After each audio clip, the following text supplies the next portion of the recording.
بعد فاعوذ باللہ من الشیطان الرجیم بسم اللہ الرحمن الرحیم اللہ ولی الذین آمنوا وفی مقام آخر واللہ ولی المؤمنین وفی مقام آخر الا ان اولیاء اللہ لا خوف علیہم ولا هم یحزنون سبحان ربک رب العزت عما یصفون وسلام علی المرسلین والحمد للہ رب العالمین اللہم صل علی سیدنا محمد وعلی آل سیدنا محمد وبارک وسلم۔ اسٹیج پر تشریف فرما معزز و محترم مشائخ اعظام، ملک بھر سے تشریف لائے ہوئے اس خانقاہ سے وابستگان، میں بڑا ممنون اور مشکور ہوں اپنے مخدوم جانشین امام الاولیاء والعلماء والصلحاء حضرت مولانا پیر خواجہ عبد الماجد صدیقی نقشبندی دامت برکاتہم العالیہ کا کہ انہوں نے ہم سب مسکینوں پر یہ احسان فرمایا کہ اپنی اس عظیم خانقاہ میں اس اجتماع کو رکھا اور آج ہم سب یہاں حاضر ہیں۔ اللہ تعالی حضرت صاحبزادہ صاحب کو اس پر بہترین اجر و بدلہ عطا فرمائے۔ حضرت امام الاولیاء حضرت خواجہ عبد المالک صدیقی رحمۃ اللہ کا فیض حضرت کے ذریعے اور حضرت کی آنے والی نسلوں کے ذریعے چار وانگ عالم اللہ پہنچائے۔ میرے بھائیو، یہ جو خانقاہیں ہیں، ان خانقاہوں میں آنے کا مقصد صرف اور صرف یہی ہے کہ وہ کیا طریقہ اختیار کیا جائے، اپنی محنتوں اور مجاہدوں کا رخ کس طرف کیا جائے تاکہ ہم سب واصل باللہ ہو سکیں، اللہ کے ساتھ جڑ سکیں اور اللہ کی محبت کو پا سکیں۔ ان خانقاہوں میں آنے کا یہی ایک مقصد ہے۔ آپ کا اور میرا یہاں آنا، ملک بھر سے جو سالکین آئے ہوئے ہیں وہ حضرت کی خدمت میں اسی لیے آئے ہیں کہ ان کی صحبت کیمیا اثر میں ہم جائیں گے، ان کے ملفوظات سنیں گے اور ان ملفوظات کی روشنی میں ہم عمل کرنے کی کوشش کریں گے، جس کے نتیجے میں ہم اللہ کی محبت کو پا لیں گے۔ اللہ سے دعا ہے کہ اللہ تعالیٰ اس عظیم خانقاہ سے وابستہ ہر ایک مسکین فقیر کو، ہر سالک کو اپنے قرب کی رفتیں اور بلندیاں عطا فرمائے۔ چند ایک چیزیں ہیں جن کا لحاظ اگر ہم رکھیں، اپنی روزمرہ زندگی میں اگر ان پر عمل شروع کر دیں تو اللہ کی رحمت سے امید ہے کہ اس کا تقرب پانا ہمارے لیے اس کی توفیق سے آسان ہو جائے گا۔ پہلی چیز جس کا ہم نے لحاظ رکھنا ہے وہ ہے اخلاص نیت، اپنی نیتوں کو صاف کرنا، اپنی نیتوں کو خالص کرنا، اپنے ایک ایک عمل کا رخ اللہ کی طرف موڑنا، کہ ہم جو کچھ کر رہے ہیں،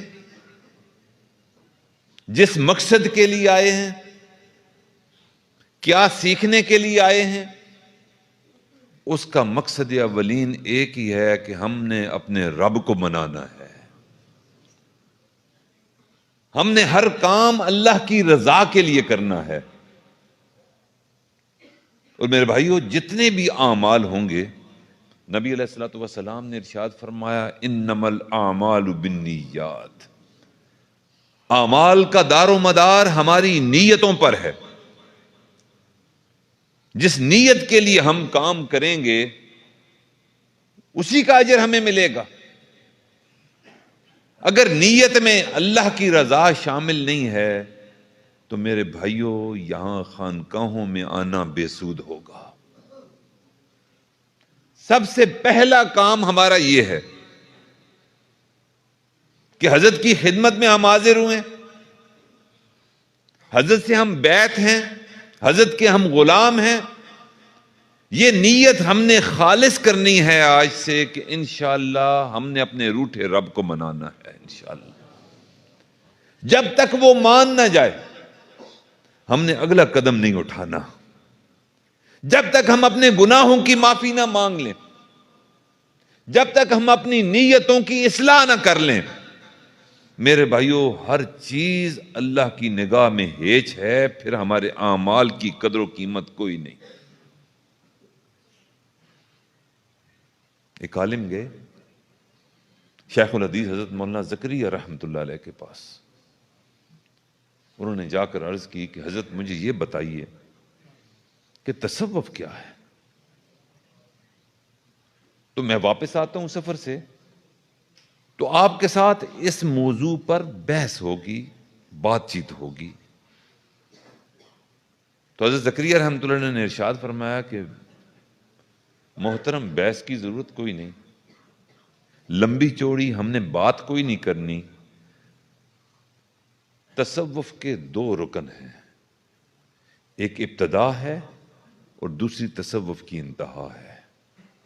بعد میں نہیں آنا، یہ سنتے چلے جاؤ اور میری اس بات کو میرا کافی وافی شافی جواب سمجھو. تصوف کی ابتدا کیا ہے؟ فرمایا تصوف کی ابتدا ہے انما الاعمال بالنیات، کہ اپنی نیتوں کو خالص کس کے لیے کرنا ہے؟ اللہ کے لیے. اور تصوف کی انتہا یہ ہے کہ ان تعبد اللہ کأنک تراہ فإن لم تکن تراہ فإنہ یراک، کہ تم اللہ کی عبادت اس انداز میں کرو گویا تم اللہ کو دیکھ رہے ہو.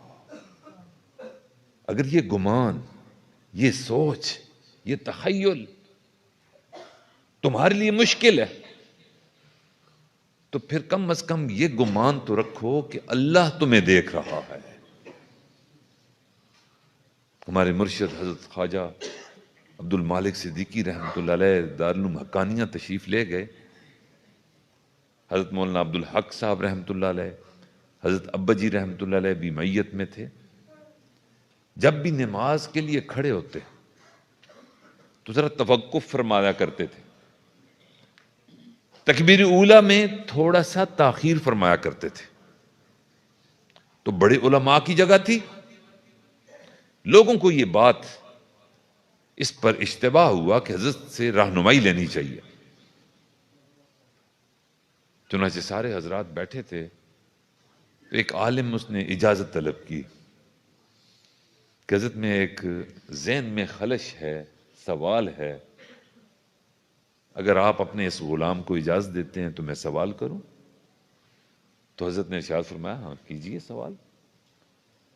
اس خادم نے عرض کی کہ حضرت تکبیر اولیٰ کی بڑی فضیلت ہے، ہر بندہ بھاگم دوڑ کر کے مسجد میں جاتا ہے، جماعت کی نماز میں شامل ہوتا ہے کہ تکبیر اولیٰ مجھے مل جائے. آپ بھی تشریف لاتے ہیں، ہم بھی آپ کے ساتھ ہوتے ہیں، ہم امام صاحب کے ساتھ ہی نماز کی ابتدا کر لیتے ہیں، لیکن آپ ذرا مؤخر کرتے ہیں تکبیر اولیٰ کو. کیا وجہ ہے؟ پہلے تو یوں ہی بات کی کہ نہیں آپ کی فوراً خشوع مل جاتا ہے، حاضری مل جاتی ہے، آپ کو فوراً حضوری مل جاتی ہے، آپ عالم ہیں. اپنی کسر نفسی بتائی کہ آپ عالم ہیں، آپ کو فوراً حضوری مل جاتی ہے.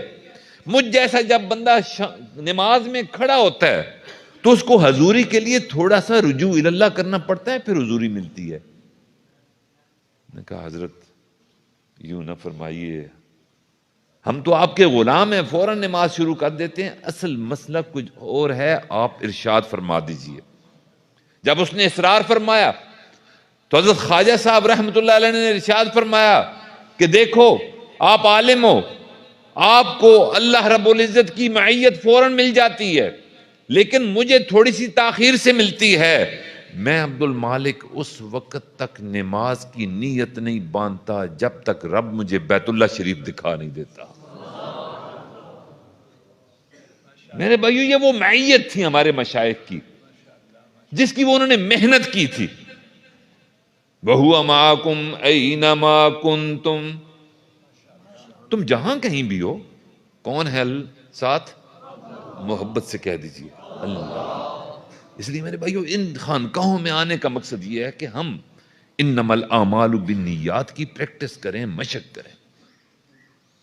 دوسرا عمل جو ہر سالک کے لیے ضروری ہے، جس کا لحاظ ہم نہیں رکھ پاتے، کمزور ہیں،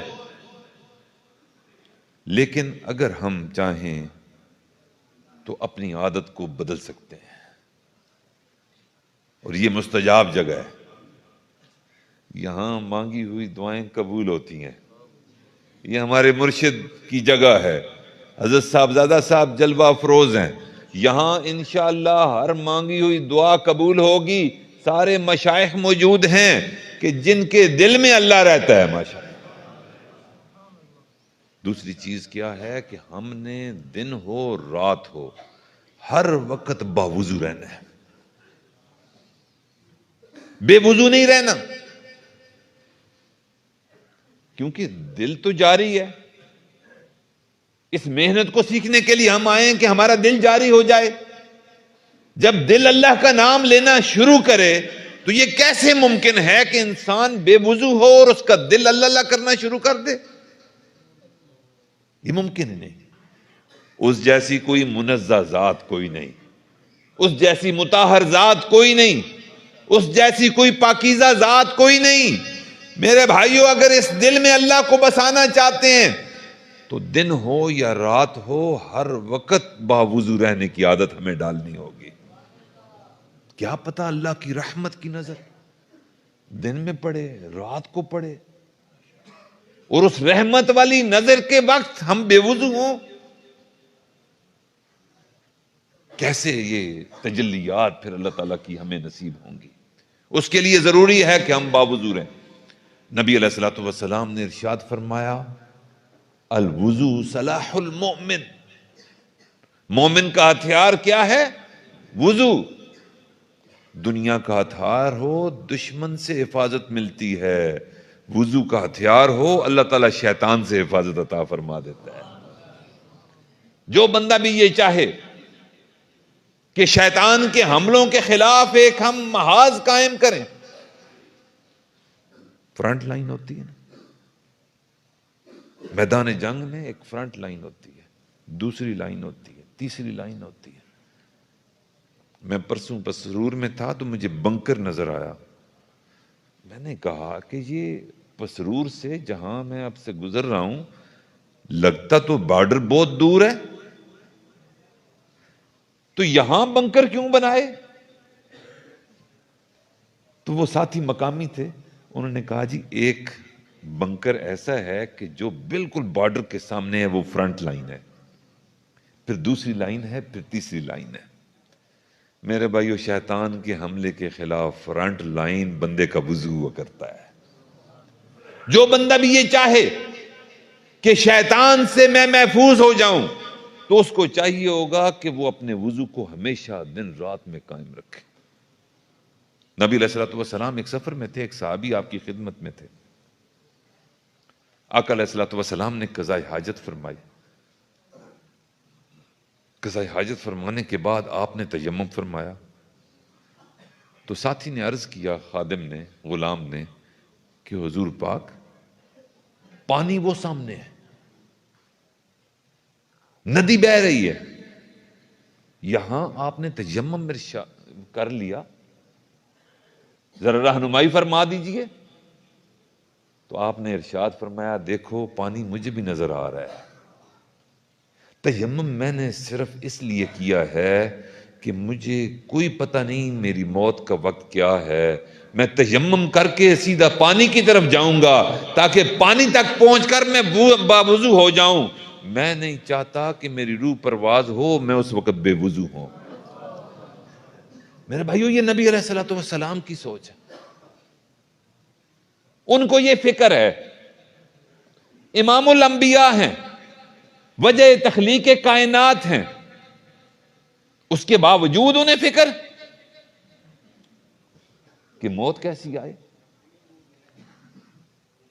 نبی علیہ الصلوۃ والسلام نے ارشاد فرمایا کما تعیشون تموتون، تم جس طرح زندگی گزارو گے موت تمہیں ویسی آئے گی. زندگی اگر بے وضو گزری تو میرے بھائیوں موت بھی بے وضو آئے گی. زندگی میں اگر با وضو رہنے کی عادت ڈالی تو اللہ کی رحمت سے امید ہے کہ انشاءاللہ موت بھی با وضو آئے گی انشاءاللہ. اگلی چیز جس کا ہم نے لحاظ رکھنا ہے، ہر سالک کو دھیان رکھنا ہے، وہ ہے نبی علیہ الصلوۃ والسلام کی سنتیں. آقا علیہ الصلوۃ والسلام نے کیا عمل کیا، کیا حکم دیا؟ ما آتاکم الرسول فخذوہ وما نہاکم عنہ فانتہوا. جو نبی علیہ الصلوۃ والسلام سے ملے وہ لے لو، جس چیز سے آقا نے روکا تم اس سے رک جاؤ. اگر نہ رکے تو میرے بھائیوں وصل الہی نصیب نہیں ہوگا. نبی علیہ الصلوۃ والسلام کے بارے میں اللہ تعالیٰ نے قرآن پاک میں ارشاد فرما دیا کہ آپ فرما دیں ان مومنین سے کہہ دیجئے قل ان کنتم تحبون اللہ فاتبعونی یحببکم اللہ. تم میری محبت چاہتے ہو، مجھ سے واصل ہونا چاہتے ہو، میری معیت کے خواہش مند ہو، معرفت الہی چاہتے ہو، تو ایک ہی طریقہ ہے کہ میرے محبوب کے رستے پر چلو گے میں تم سے محبت کرنے لگ پڑوں گا. میرے بھائیو ہم کیسے اللہ تعالیٰ کی محبت تک پہنچ سکتے ہیں؟ ممکن ہی نہیں، ہماری وہ پرواز ہی نہیں. لیکن اگر اللہ خود اپنی محبت دینا چاہے تو ایک لہجے کی دیر کوئی نہیں لگنی. اس کے لیے ہر کام سنت کے مطابق کرنا ہے، چلنا پھرنا اٹھنا بیٹھنا کھانا پینا سونا جاگنا. اور ایک اور بات، پچھلی جو امتیں تھیں ان امتوں کو عبادت کرنے کا حکم تھا صرف عبادت خانے میں. تمہاری قبول ہی تبھی ہوگی جب تم عبادت خانے میں کرو گے. اللہ کی عبادت کہاں؟ عبادت خانے میں. لیکن نبی علیہ الصلوۃ والسلام کے صدقے اللہ نے ہم پر آسانی فرما دی کہ تم جہاں بھی سجدہ کرو گے وہ تمہارے لیے مسجد ہی ہے، تمہارے لیے مسجد ہے، تم سجدہ کر سکتے ہو. یہ کس کے صدقے ملا؟ حضور نبی کریم صلی اللہ علیہ وسلم کے صدقے ملا. اب ذرا ایک نقطہ نوٹ کیجیے، پچھلی امتیں پابند تھیں کہ عبادت خانے میں عبادت کریں. نبی علیہ الصلوۃ والسلام کی امت کو اللہ تعالیٰ نے آسانی فرما دی کہ تم جہاں بھی چاہو وقت نماز ہو تو نماز پڑھ لو، تمہاری نماز ادا ہو جائے گی. اب نبی علیہ الصلوۃ والسلام کی سنت کو ذرا برکتیں دیکھ لیجئے. مسجد میں جائیں سنت کے مطابق تو عبادت ہے، بازار میں جائیں سنت کے مطابق تو عبادت ہے، سونے کے لیے جائیں 6 گھنٹے سوئیں 8 گھنٹے سوئیں 7 گھنٹے سوئیں، اگر سنت کے مطابق سوئیں گے تو وہ سونا بھی عبادت بن جائے گا. پیارے نبی صلی اللہ علیہ وسلم پر بندہ قربان جائے، مسجد میں جائے سنت کے مطابق بات سمجھ میں آتی ہے کہ عبادت ہے، لیکن آقا کے طریقے کے مطابق اگر بیت الخلاء میں بھی جائیں گے تو وہاں بیٹھنا بھی عبادت ہے. سنت کے مطابق بندہ جائے، سنت کے مطابق نکلے تو چند لمحے چند منٹ جو آپ بیت الخلاء میں جائیں گے اللہ تعالیٰ اس کو بھی عبادت کے درجے میں لکھے گا. میرے بھائیو 70-80% ہماری زندگی سنت کے مطابق بن سکتی ہے اگر ہم جاگنے کی سونے کی دعائیں مسنون طریقے، مسجد میں جانے کا نکلنے کا مسنون طریقہ، کھانا کھانے کا شروع کرنے کا اختتام کرنے کا مسنون طریقہ، سونے جاگنے کا طریقہ، گھر سے نکلنے کا طریقہ، گھر سے میں داخل ہونے کا طریقہ، مومن ملے کیا دعا دینی ہے، کوئی سفر پر جائے کیا دعا پڑھنی ہے، سفر کے اختتام ہو کیا دعا پڑھنی ہے، جاگنا ہے تو کون کون سی مسنون دعائیں۔ یہ 9-10 کام میرے بھائیو ایسے ہیں کہ اگر ان پر عمل کرنا شروع کر دے بندہ تو زندگی کی 70-80% زندگی وہ سنت کے مطابق بن جاتی ہے۔ ہم اس خانقاہ میں یہ عہد کریں کہ انشاءاللہ العزیز ہم آئندہ زندگی ہر عمل سنت کے مطابق کریں گے انشاءاللہ۔ حکیم الامت حضرت تھانوی رحمۃ اللہ کی خدمت میں ایک خادم آیا، اس نے تربوز پیش کیا کہ حضرت میری طرف سے ہدیہ ہے۔ حضرت نے قبول کر لیا۔ قبول کرنے کے بعد پریشان دکھائی دیے۔ تھوڑی دیر کے بعد اس تربوز کو کسی اور کو ہدیہ کر دیا۔ حضرت کیا وجہ؟ ایک خادم نے پوچھا۔ انہوں نے کہا کہ مجھے جب ہدیہ ملا تو میں نے نبی علیہ الصلوۃ والسلام کی زندگی میں اس کو دیکھا کہ آقا علیہ الصلوۃ والسلام کی زندگی میں اگر کوئی پھل اس طرح کا ملتا ہو بڑا تو اس کو آقا کس رخ پر کاٹا کرتے تھے؟ وہ حصہ جو تنے کے ساتھ جڑا ہوا ہوتا ہے ادھر سے کاٹتے تھے یا درمیان سے کاٹتے تھے؟ مجھے معلوم نہیں ہوا کہ آقا کا طریقہ کیا تھا، چنانچہ میں نے اس کو ہدیے کو قبول نہیں کیا، آگے دے دیا کہ میں اپنی زندگی میں کوئی کام ایسا نہیں کروں گا جو نبی علیہ الصلوۃ والسلام کی سنت کے خلاف ہو۔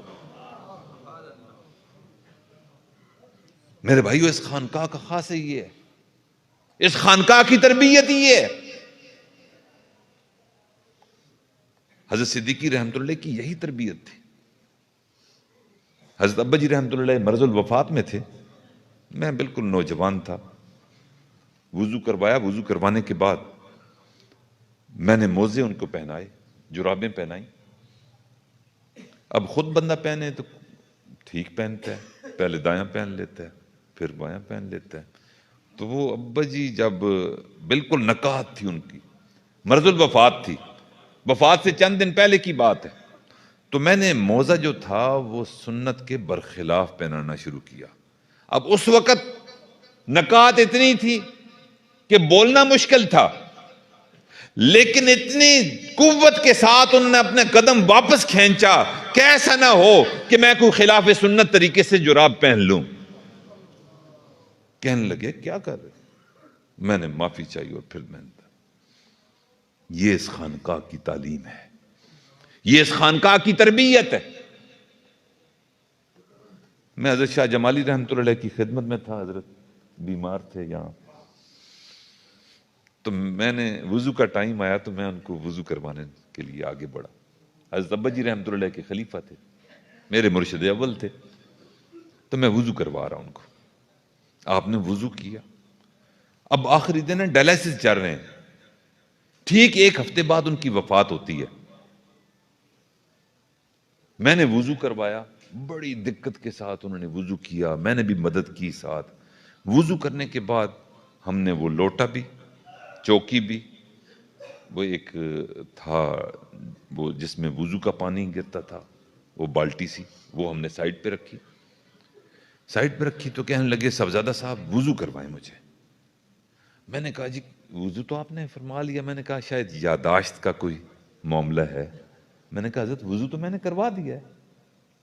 تو فرمانے لگے دیکھو وضو تو آپ نے کروا دیا ہے، لیکن مجھے یہ یاد نہیں کہ میں نے سنت کے مطابق اپنی ریش میں خلال کیا تھا یا نہیں کیا تھا، اس لیے میں دوبارہ وضو کروں گا تاکہ نبی علیہ الصلوۃ والسلام کی سنت پر عمل مکمل ہو سکے۔ یہ اس خانقاہ کی تربیت ہے، یہ اس خانقاہ کا سبق ہے۔ ہم نے نبی علیہ الصلوۃ والسلام کی انشاءاللہ سنتوں پر عمل کرنا ہے، انشاءاللہ اللہ سے توفیق مانگنی ہے۔ میرے بھائیوں اس خانقاہ کے ساتھ وابستگی نبی علیہ الصلوۃ والسلام کی سنت کے ساتھ وابستگی ہے۔ ہم نے دیکھا کہ جو انداز حضرت خواجہ صاحب رحمۃ اللہ کا حضرت ابا جی بتایا کرتے تھے، الحمدللہ ہم خوش قسمت ہیں کہ ہمارے مرشد بھی اسی انداز کو لے کر چل رہے ہیں۔ ان کی زندگی بھی سنت سے عبارت ہے۔ ان کی تربیت یافتہ جماعت کو دیکھیں، ان کے چہروں کو دیکھتے ہیں اللہ یاد آتا ہے۔ الحمدللہ الحمدللہ اللہ تعالیٰ اس جماعت کو بھی اپنے مقربین کی جماعت بنائے۔ حضرت خواجہ صاحب کی زندگی میں اللہ تعالیٰ برکت عطا فرمائے۔ آخری نقطہ جس کو ہم نے لحاظ جس کا رکھنا ہے، وہ آخری نقطہ یہ ہے کہ اللہ رب العزت 5 وقت مسجد سے صدا بلند کرواتے ہیں مؤذن کے ذریعے، اللہ اکبر اللہ اکبر،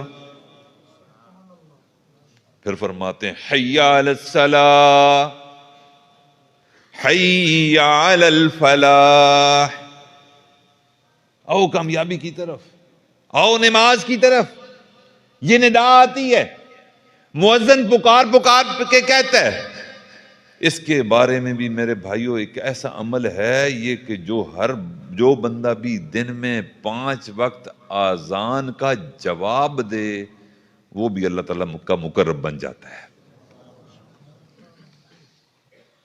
نبی علیہ الصلوۃ والسلام نے ارشاد فرمایا، جس نے اذان کو سنا، مؤذن کی مثل جواب دیا، حی علی الصلاۃ حی علی الفلاح کے جواب میں لا حول ولا قوت الا باللہ کہا، اذان کو سننے کے بعد جواب دیا، اور اس کے بعد ایک مرتبہ نبی علیہ الصلوۃ والسلام پر درود پڑھا، اور درود پڑھنے کے بعد وسیلے کی دعا مانگی۔ نبی علیہ الصلوۃ والسلام نے ارشاد فرمایا، حلت لہ شفاعتی، میرے اس امتی کو مبارک دے دو، میں ضمانت دیتا ہوں، میں گارنٹی دیتا ہوں، میں بشارت دیتا ہوں کہ روز قیامت اذان کا جواب دے کر یہ مسنون دعا پڑھنے والے کی میں اللہ کے حضور شفاعت کروں گا۔ پھر ایک اگلی بات، ایک حدیث مبارکہ میں ہے کہ جب اذان ہوتی ہے تو شیطان کو وحشت ہوتی ہے، وہ گھبرا جاتا ہے، وہ گھبرا کر آبادی کو چھوڑ دیتا ہے، بال بکھیر لیتا ہے۔ نامراد تمہیں کیا ہوا؟ اس نے کہا سنتے نہیں ہو، مؤذن اذان دے رہا ہے، اب ساری مخلوق، سارے مومن تمام مصروفیات کو چھوڑ کر مسجد میں چل پڑیں گے، میری ساری محنت ضائع، میں تو بھاگ رہا ہوں یہاں سے، جب تک اذان ہوتی رہے گی میں اس بستی میں داخل نہیں ہونے والا۔ پھر حدیث پاک میں آتا ہے کہ جب اذان ختم ہوتی ہے فرجع فوسوسہ، پھر وہ لوٹتا ہے اور پھر وسوسے ڈالتا ہے۔ اس لیے میرے بھائیوں، جب بھی اذان کا مسجد سے آواز بلند ہو، سارے کاموں کو چھوڑنا ہے کہ رب سے ملاقات کا وقت ہے، یہ رب سے ملنے کا وقت ہے۔ حضرت علی کرم اللہ وجہ فرماتے ہیں کہ جب میرا دل چاہتا ہے کہ میں رب سے ملاقات کروں تو میں نماز کی نیت باندھ لیا کرتا ہوں، اور جب میرا دل یہ چاہے کہ رب مجھ سے گفتگو کرے تو میں قرآن پاک کی تلاوت شروع کر دیا کرتا ہوں۔ اللہ کرے کہ اللہ تعالی ہم سب کو اپنا وصل عطا فرمائے، ہم سب کی یہاں حاضری کو قبول و منظور فرمائے۔ حضرت صاحبزادہ صاحب دامت برکاتہم، اللہ تعالیٰ ان کی زندگی میں برکت عطا فرمائے اور ہمیں مرتے دم تک اس خانقاہ کے ساتھ وابستہ فرمائے۔ حضرت ہمارے مرشد رحمت اللہ علیہ کا فیض اللہ تعالیٰ ساری جماعت کے ذریعے، خصوصاً صاحبزادگان اور ان کے آنے والی نسلوں کے ذریعے پوری دنیا کے کونے کونے تک پہنچائے۔ وآخر دعوانا ان الحمد للہ رب العالمین۔